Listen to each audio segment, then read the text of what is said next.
Ok, professor Alexinaldo, curso de ondas. E agora estamos na aula 20, livro 5, Física 3, superposição de pulsos e interferência. Esse é um assunto muito importante do tópico de ondas.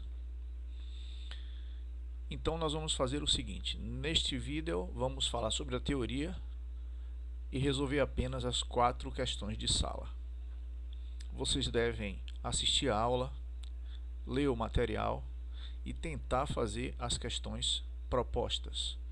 Então, essa publicação vai sair primeiro e na segunda aula da semana, aí sim, será publicada a resolução das questões propostas. Mas nesse primeiro momento, só a teoria e as questões de sala para que vocês tenham noção desse assunto. Então, vamos lá. Bom, superposição de pulsos. O que nós estamos vendo aqui é o encontro de dois pulsos que estão caminhando por uma mesma corda. Veja que eu vou chamar esse aqui de pulso A, o outro de pulso B. E eles estão indo um ao encontro do outro. Ambos têm amplitude, que é essa altura aqui, que eu vou chamar de amplitude X. Os dois têm essa amplitude. Olha o que acontece quando eles iniciam o encontro. Okay? Na verdade, quando as duas cristas estiverem alinhadas na mesma posição, você vai ter aqui uma situação como eles se encontraram na mesma fase, ambos para cima. Então você vai ter aqui uma interferência que é chamada de interferência construtiva. Você terá aqui uma amplitude 2x. Mas veja, os pulsos continuam prosseguindo viagem. O pulso B é esse, o pulso A é esse. Agora, o A já está aqui e continua indo para a direita. O pulso B já está aqui e continua indo para a esquerda. Esse de cá é o B, que já está bem afastado à esquerda, e esse é o A, que já está bem afastado para a direita. Veja que onda tem um comportamento bem diferente de matéria, de corpo. O que acontece quando corpos se colidem? Corpos numa colisão, acontece mudança de momento linear, ou seja, da quantidade de movimento que eles carregam, né? mv. Ou seja, haverá uma alteração principalmente na velocidade desses corpos, ou na direção, ou na intensidade, ou nas duas coisas da velocidade. Lembre que velocidade é um ente vetorial. Os corpos mudam de velocidade, ou em direção e ou em quantidade. Okay? Além disso, podem trocar matéria entre eles, né? Pedaços de um corpo pode ficar preso no outro. Um corpo pode contaminar o outro, vamos dizer assim. Já ondas em uma colisão têm um comportamento completamente diferente. Elas sofrem uma interferência apenas no local do encontro. Depois seguem a viagem delas como se nada tivesse acontecido. Uma onda não contamina a outra. Tudo bem? No local do encontro, aqui houve uma soma de amplitudes, mas poderia acontecer uma subtração de amplitudes se elas viessem com inversão de fase, uma de cabeça para cima, outra viesse caminhando de cabeça para baixo, com mesmas amplitudes em módulo. No local do encontro você poderia ter um desaparecimento instantâneo da perturbação, mas logo depois disso elas prosseguiriam viagem como se nada tivesse acontecido. Um tipo de interferência que nós vamos estudar mais adiante com maior detalhe é esse, chamado de batimento.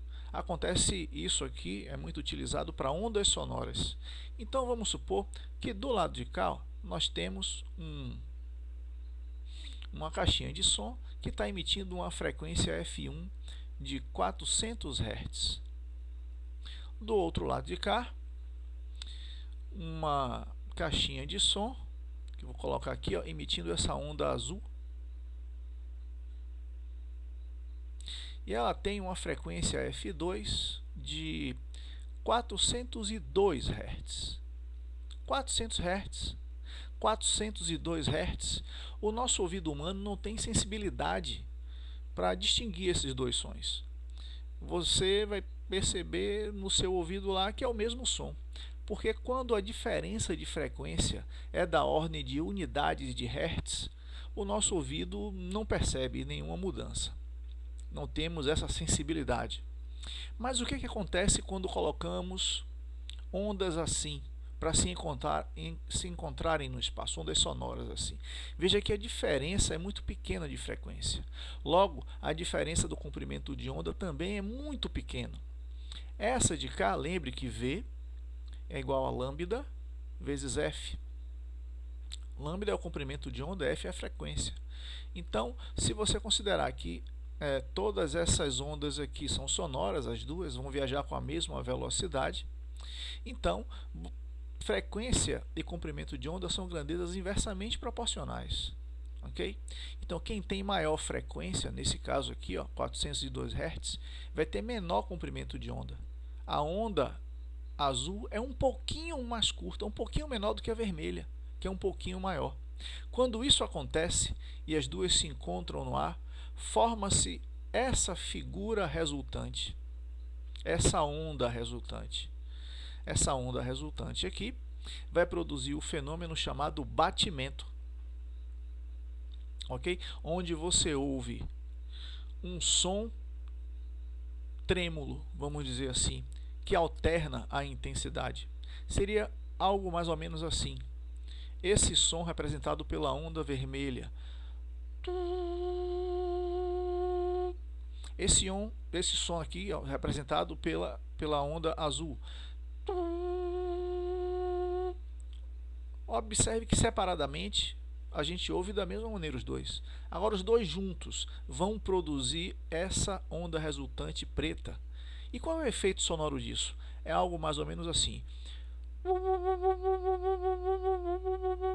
Observe que fica assim batendo o som. Essa alternância de maior intensidade, 0, maior intensidade para o vale, 0, maior intensidade para a crista, 0. Isso daqui vai produzir o batimento, né?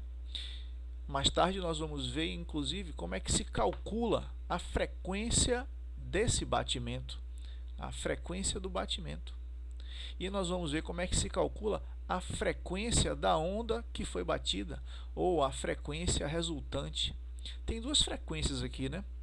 A da alternância de intensidade, que produz aquele efeito, e o próprio som que está aumentando e diminuindo de intensidade, que tem uma frequência resultante. Ok? A gente vai ver que a frequência do batimento é simplesmente a maior menos a menor. Então aqui seria 2 Hz, 402 menos 400. E a frequência resultante é simplesmente a média aritmética das duas. Então essa de cá seria 401 Hz, a frequência do som que está sendo batido. E está sendo batido com alternância de maior e menor intensidade. Quantas vezes por segundo? 2 vezes por segundo, né? Bom, para entender melhor interferência, vamos ver o que acontece aqui. Nós vamos trabalhar sempre com frequências iguais, né? Fontes sonoras com frequências iguais e também com amplitudes iguais, para poder produzir a interferência destrutiva total e a interferência construtiva com o dobro da intensidade. Então, sempre as frequências serão iguais e as amplitudes também, nesses exercícios. Então, olha o que acontece aqui. A onda, vamos supor que seja uma onda sonora, saiu da fonte F1 e caminhou todo esse percurso, essa distância D1, para chegar até esse local. Enquanto que o som que saiu da fonte F2 percorreu toda essa distância D2 para chegar até esse local. E aqui neste local do encontro, olha o que aconteceu. Uma onda chega em crista, a outra chega em vale. Isso daqui, são energias que quando você soma, vai dar 0. Vai dar um ponto de interferência destrutiva. Ou seja, se fossem duas ondas sonoras iguais, nesse ponto quem estivesse aqui não iria ouvir Nada. Se fosse duas fontes de luz iguais, nesse ponto aqui seria um ponto de escuridão. Mas também pode acontecer o seguinte: as ondas caminham percursos diferentes. Aqui percorreu distância d1, aqui percorreu distância d2, e olha o que aconteceu. Nesse local do encontro, as duas chegaram em crista, crista com crista. Então isso daqui é uma interferência construtiva, ou seja, se fosse som e som, aqui você estaria ouvindo um som mais forte, um som mais intenso. Se fosse luz e luz, aqui você estaria numa região de luz mais brilhante, num brilho mais intenso. Tudo bem? Agora, matematicamente, nós vamos ter que entender a equação da interferência. Essa equação aqui, ó.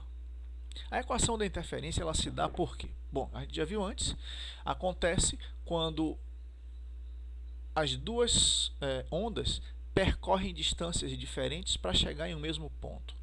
Então aqui eu estou dando um exemplo. Essa onda que sai da fonte F1, ela teve que percorrer a distância D1 para chegar no ponto P, enquanto que a onda que sai da fonte F2 teve que percorrer uma distância maior para chegar no ponto P, uma distância D2.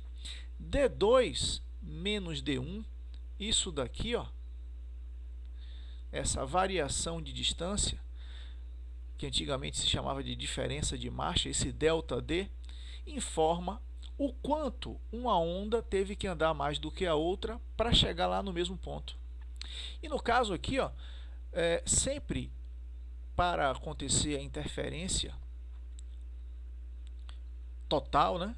Total construtiva ou total destrutiva, essa diferença de marcha sempre vai caber uma quantidade inteira de meias ondas. Você sabe que uma onda inteira, ela tem crista e tem vale.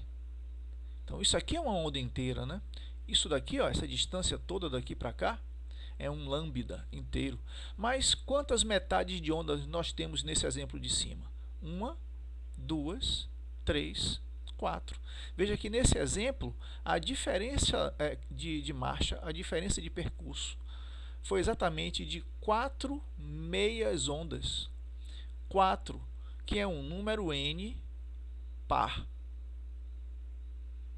Nesse caso, o n é par. Então, veja, quando as fontes estão em fase, o que são fontes em fase?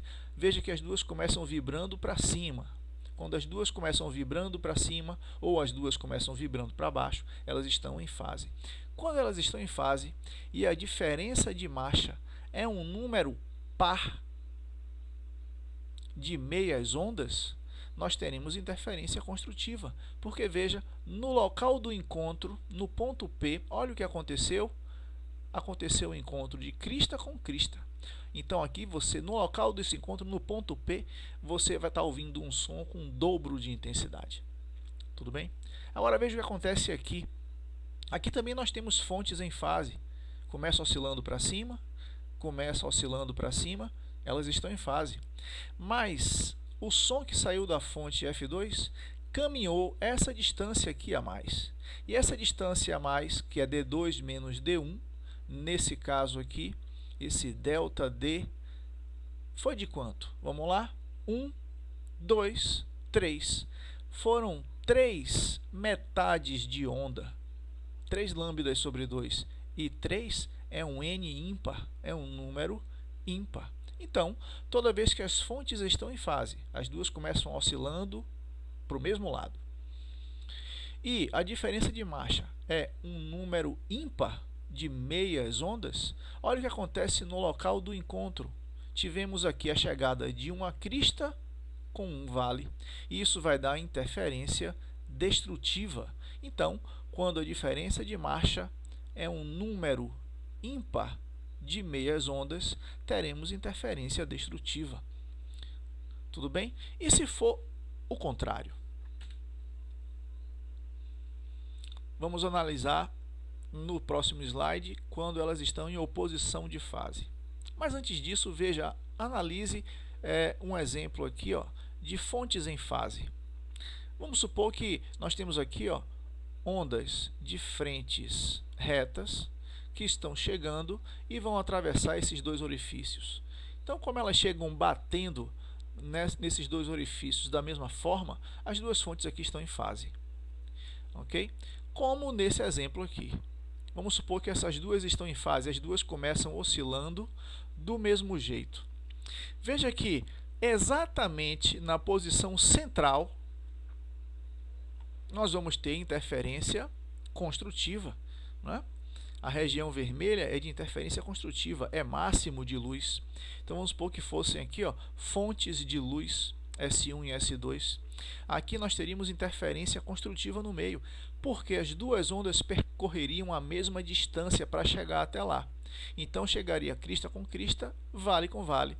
Como elas percorrem a mesma distância, a diferença de distância seria um número par de meias ondas. Lembre-se, 0 é par. E como as fontes estão em fase, e o N aqui é par, aqui aconteceu interferência construtiva. Ok? Agora veja o que aconteceu aqui, ó. A luz que saiu dessa fonte se encontrou com a luz que saiu dessa fonte, e aqui aconteceu o quê? Uma interferência destrutiva, porque enquanto uma onda chegou assim, a outra chegou assim. Então chegou aqui, ó, crista com vale, vale com crista. Já aqui, como foi que elas chegaram? Uma chegou assim e a outra também. Aqui, uma chegou assim e a outra também. Nessa região aqui escura, uma chegou assim e a outra assim. Ok? Então, isso daqui vai produzindo uma figura de luz-escuridão, né? Luz-escuridão, chamada de franjas de interferência. Aqui agora é o exemplo de quando as fontes estão em oposição de fase. Veja, essa começa vibrando para baixo, essa começa vibrando para cima. Então elas estão em oposição de fase. E uma teve que andar mais do que a outra para chegar no ponto P. Essa de cá teve que andar uma distância maior, D2. Então, esse ΔD aqui, ó, foi de quanto? Quando você conta aqui, ó, 1, 2, 3, 4. Cabe 4 metades de onda inteiras, né? 4 metades de onda nessa diferença de distância. Veja que esse N aqui agora é par. Então o raciocínio inverte.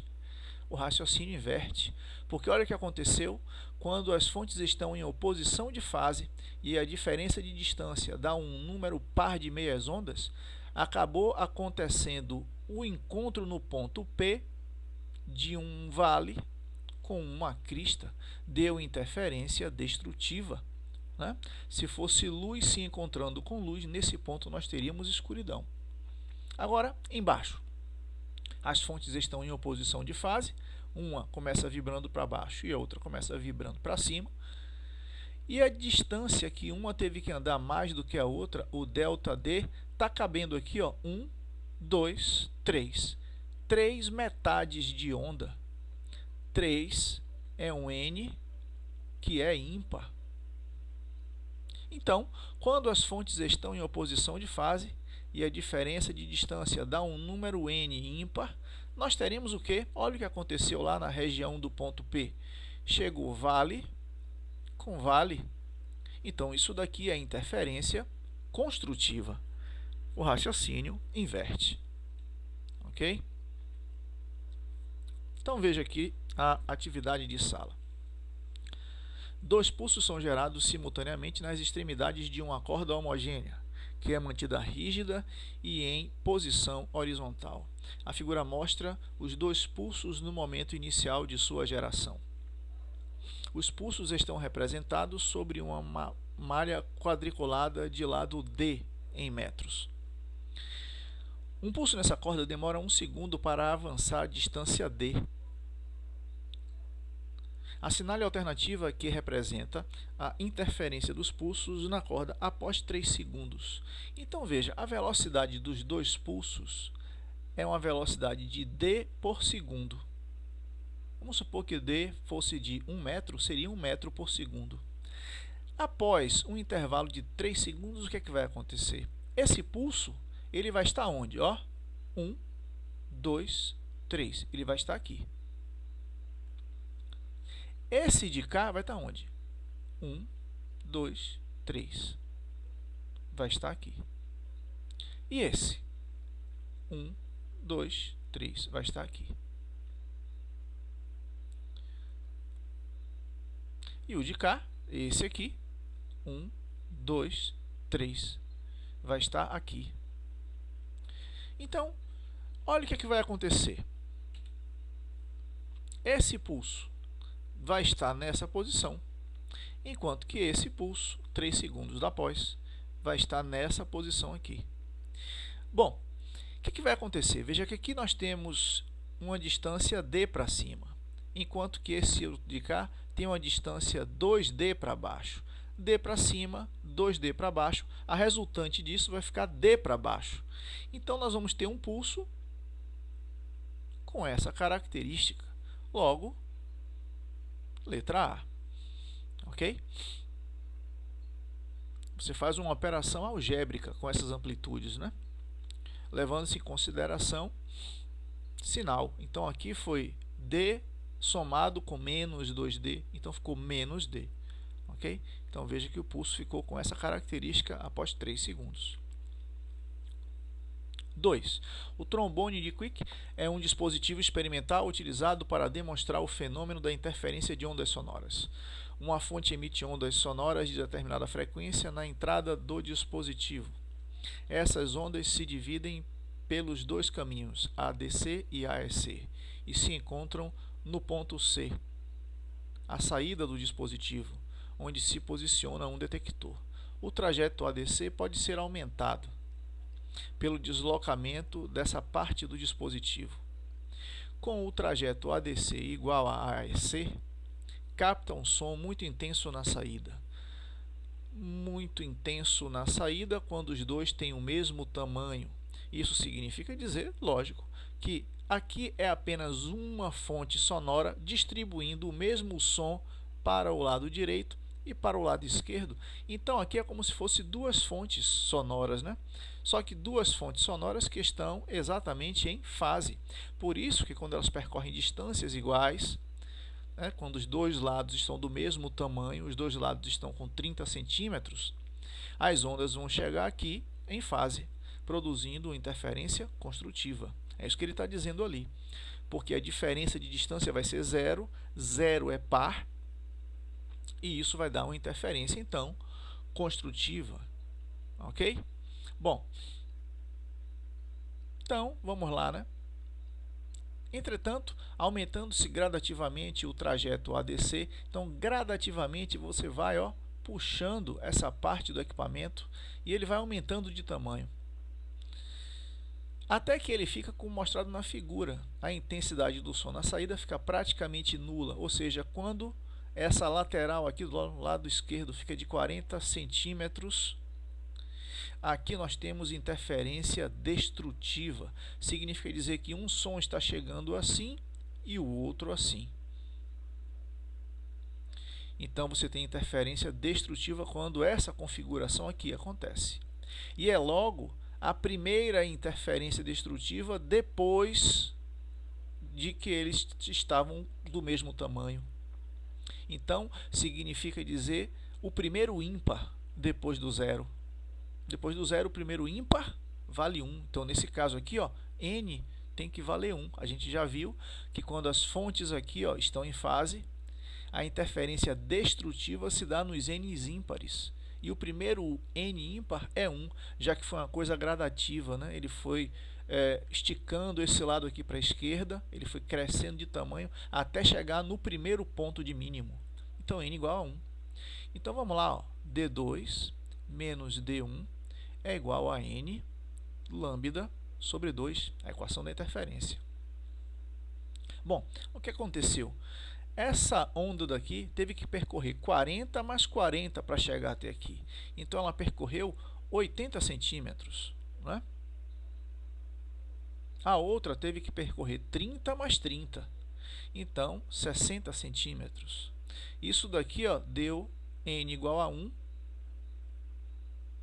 lambda sobre 2. Então, 20 igual a lambda sobre 2, comprimento de onda de 40 centímetros, ou 0,4 metros. Ele quer a frequência, né? Então é só você lembrar que V é igual a lambda vezes F. A velocidade do som nesse equipamento, ele diz aí que é de 320 metros por segundo. O comprimento de onda 0,4 e aqui F. Então a frequência vai ser 320 dividido por 0,4, mesma coisa que 3.200 dividido por 4, isso vai dar uma frequência de 800 Hz. Então, letra C. Terceiro, uma fonte sonora está situada no ponto de coordenadas 00 e outra no ponto de coordenadas 04. As ondas produzidas pelas duas fontes têm a mesma frequência e estão em fase. Um observador situado no ponto de coordenadas 3, 0, nota que a intensidade do som diminui quando ele se move paralelamente ao eixo Y no sentido positivo ou no sentido negativo. A velocidade do som é 340 metros por segundo. A menor frequência das fontes em Hz que pode explicar essa observação é... Para a gente entender melhor a resolução dessa questão, vamos colocar aqui, ó, um quadriculado para colocar as fontes no local correto. Ele diz que a primeira fonte está aqui. Então, aqui é a fonte F1. Está no marco de posição 0, 0. 0 para X e 0 para Y. A outra fonte está na posição 0 para X e 4 para Y. 1, 2, 3, 4. Está aqui. Aqui vai estar a fonte F2. E ele diz que tem alguém posicionado no marco 3, 0. Então é aqui, ó. Esse alguém está aqui. No X igual a 3 e Y igual a 0. Ok? Pronto. Ele fala o seguinte: essa pessoa que está aqui nesse ponto, ela percebe que o som, nota que a intensidade do som diminui quando ele se move paralelamente ao eixo Y, no sentido positivo ou negativo, ou seja, quando ele começa a ir para cima ou descer, ele começa a perceber que o som começa a diminuir de intensidade, ou seja, ele já está aqui, ó, em um ponto de interferência construtiva, ele está num ponto de máximo. Assim que ele sai do ponto de máximo, indo para cima ou para baixo, ele começa a ter o som diminuído. Ele começa a ir para um ponto de mínimo, de 0. Ok? Então veja, ele fala que as duas fontes estão em fase. Elas estão oscilando então do mesmo jeito, ó, ambas começam oscilando para cima. Elas estão em fase. E esse aqui é um ponto de interferência construtiva. Nós sabemos que quando você tem aqui essa posição central, ó, a posição central aqui, ó, vou fazer aqui um desenho melhor. Essa distância aqui central aqui, ó, entre eles, veja que a distância entre eles é 4. Quando você pega exatamente aqui na metade, ó, nessa posição aqui, as duas ondas teriam caminhado a mesma distância para chegar até aqui. E como elas estão em fase, nós podemos dizer que aqui é a posição do n igual a 0. Lembre-se, a diferença de distância percorrida tem que ser um número inteiro de meias ondas, né? Isso de cá é D2 menos D1, não é isso? Veja como aqui os dois percorreram a mesma distância e estão em fase. Essa diferença daqui vai dar 0, ok? 0 igual a n lambda sobre 2. Então isso só pode acontecer quando n é 0. Quando n é 0, você tem interferência aqui, ó. Esse daqui no meio é um ponto de interferência construtiva. Então esse de cá é o n igual a 1. Esse de cá também é o n igual a 1. Então esse de cá é o n igual a 2. Então aqui onde ele está é n igual a 2. Ok? Então, o que é que você vai ter que levar em consideração aí? Colocar esse n igual a 2 no lugar da fórmula e calcular o D2 e o D1. Simplesmente isso. Então vamos lá. Neste caso, nós temos n igual a 2. Ele está numa posição de n igual a 2, de interferência construtiva. Veja, par. Ok? E aí aconteceu o seguinte, vou mudar aqui a cor para a gente ter uma percepção melhor do que aconteceu. Ó. Essa onda que saiu daqui andou esse percurso. Essa outra andou esse percurso. Veja que nós tivemos aqui a formação, ó, de um triângulo, né? Aquele velho triângulo onde esse lado de cá ficou do tamanho 3, esse lado de cá ficou do tamanho 4. Então o percurso aqui, ó, D2 é igual a 5. Então D1 é igual a 3. Né? Aquele triângulo 3, 4, 5. Tá bom? Então vamos lá. Ó. Vai fazer assim, ó, D2 menos D1 igual a n lambda sobre 2. 5 menos 3 igual a 2 lambda sobre 2. 2 igual a lambda, né? Vai cortar esse 2 com esse. Então o comprimento de onda é de 2. Ok? Agora, ele quer a frequência. Nós já achamos aqui o comprimento de onda de 2 metros. Ok? É só você lembrar agora que V é igual a lambda vezes F. Velocidade do som 340 metros por segundo. O lambda deu 2 metros. Então, essa frequência aí vai dar de 170 Hz. 170 Hz, letra B. E a última questão agora das de sala. Duas fontes sonoras idênticas são instaladas submersas em água com uma separação de igual a 1 metro. Elas emitem ondas sonoras com uma frequência de 3.000 Hz em fase, uma com a outra. Um microfone está instalado em uma linha paralela às fontes a uma distância de raiz de 3 km do sistema de fontes. Considere a velocidade do som na água igual a 1.500 metros por segundo. Qual é a distância h, aproximadamente, não nula, em que o microfone deve ser instalado para captar o primeiro máximo de interferência? Percebeu? Então, essa distância daqui, ó, é de raiz de 3 km. Essa distância Dzinho aqui é de apenas 1 metro. Então, ele quer saber o seguinte, ó, a onda que vai sair daqui vai se encontrar com a onda que vai sair daqui. E ele quer que esse ponto seja de interferência construtiva. Então, para isso, esse H tem que ser quanto? Aqui no centro você sabe, né? Aqui no centro a interferência vai ser construtiva. Aqui onde eu tenho o N igual a 0, o primeiro N par. Aqui no meio, mais ou menos, você vai ter uma região de N igual a 1. Essa região aqui vai ser de interferência destrutiva. E logo depois vem o outro par, né? Essa daqui é um ponto de N igual a 2. Né? Esse N é o que? Lembra?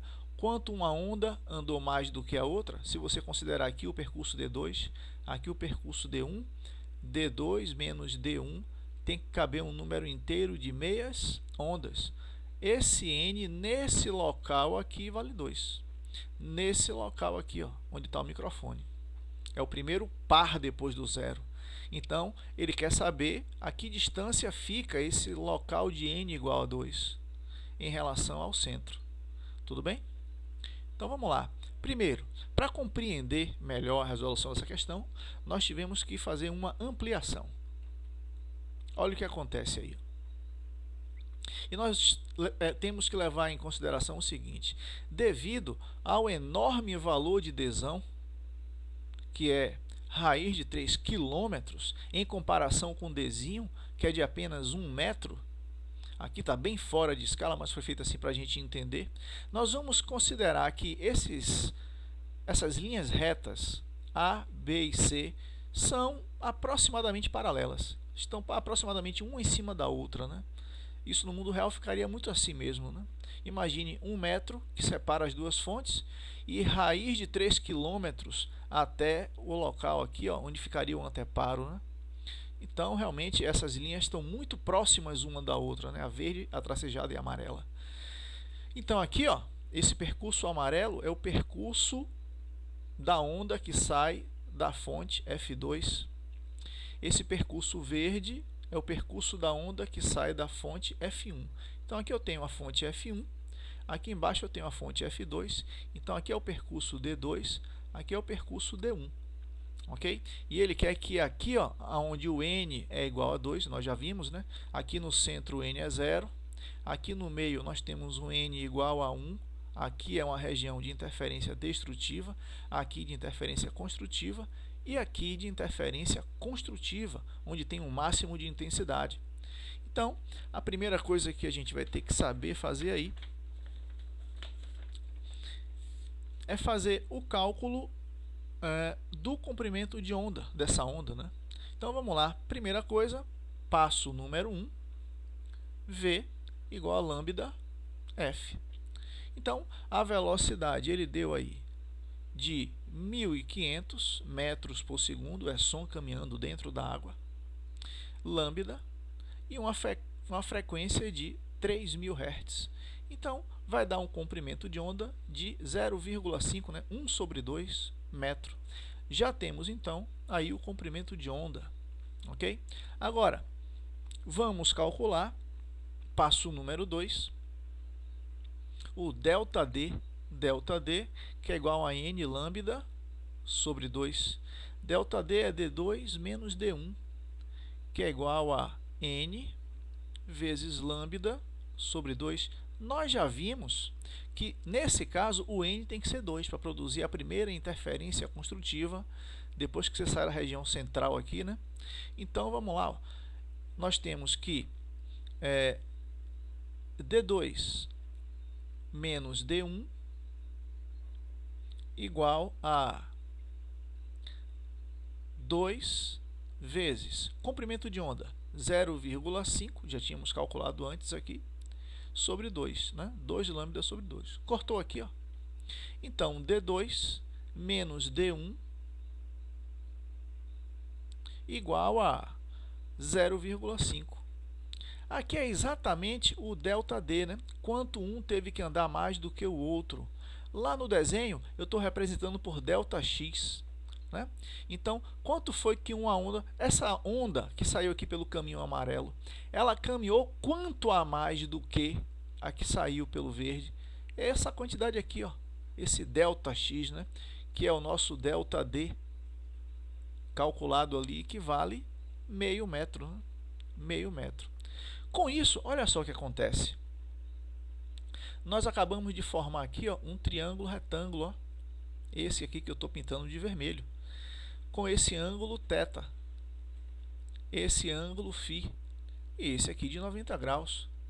Então, com base nisso, você já pode utilizar uma trigonometria básica aí e calcular o seno de θ. Então, passo número 3, calcule aí o seno de θ. O seno de θ vai ser, vamos lá, cateto oposto é o ΔX, a diferença de marcha que a gente já viu que vale 0,5, sobre hipotenusa. Hipotenusa é a distância entre as duas fontes, 1 metro. Então, seno de θ é igual a meio, né? Ou 1 sobre 2. Então, você já sabe que esse ângulo aí vai valer quanto? 30 graus. Ok? Agora, passo número 4 é você perceber o seguinte. Veja só. Está vendo que eu coloquei aqui também igual a θ? Como é que eu sei que esse ângulo é igual ao de cá? É só você perceber o seguinte. Né? Como é que eu digo que esses dois ângulos são iguais? É só você perceber o seguinte. Veja, ó, essa reta aqui roxa e essa reta aqui azul, mais grossa, são paralelas. Elas estão cortadas por essa linha amarela, que é uma linha transversal. Então esse ângulo φ que está aqui, também está aqui. São ângulos alternos e internos, né? Φ e Φ. Então, esse aqui não é 90? O de cá é 90. Ora, então o terceiro ângulo entre esses dois triângulos tem que ser igual. Se aqui é θ, aqui também é θ. Lembre-se que nós estamos considerando que a linha amarela, a linha pontilhada azul e a linha verde estão praticamente uma em cima da outra, ok? Então podemos fazer essa análise, essa aproximação aqui. Então agora que você já viu que esse ângulo de cá é muito proximamente igual a esse, nós estamos dizendo que é igual. Então você pode utilizar agora relação trigonométrica nesse triângulo aqui, que eu estou pintando de azul, nesse aqui grandão. E nesse grandão você pode fazer o quê? Ó, você já tem esse ângulo. Calculando, ele deu 30 graus. Você tem um cateto adjacente. Quer saber o valor do cateto oposto? Cateto oposto, cateto adjacente, ângulo. Tem que acender aí a luz vermelha para você utilizar que expressão? Convenientemente, vamos utilizar tangente. Tangente de 30 graus, que é raiz de 3 sobre 3. É só dividir o seno pelo cosseno de 30, né? Você vai achar raiz de 3 sobre 3. Então, raiz de 3 sobre 3, tangente de 30, é igual a cateto oposto, que é o Hzinho, sobre o cateto adjacente, que é raiz de 3. Ter colocado esse raiz de 3 aqui foi justamente para que facilitasse no final, né? Então, H vai ficar raiz de 3 vezes raiz de 3, que é 3, sobre 3, ou seja, 1 quilômetro. Está tudo em quilômetro aqui, né? Então, 1 quilômetro é a distância do Hzinho. Então, marcando aqui, ó, alternativa A. Ok? Então, aqui nós encerramos essa primeira parte do curso de interferência, com a teoria e as questões de sala. Tentem fazer as questões propostas e nos encontramos no nosso próximo momento aí dessa semana. Valeu, obrigado e até a próxima.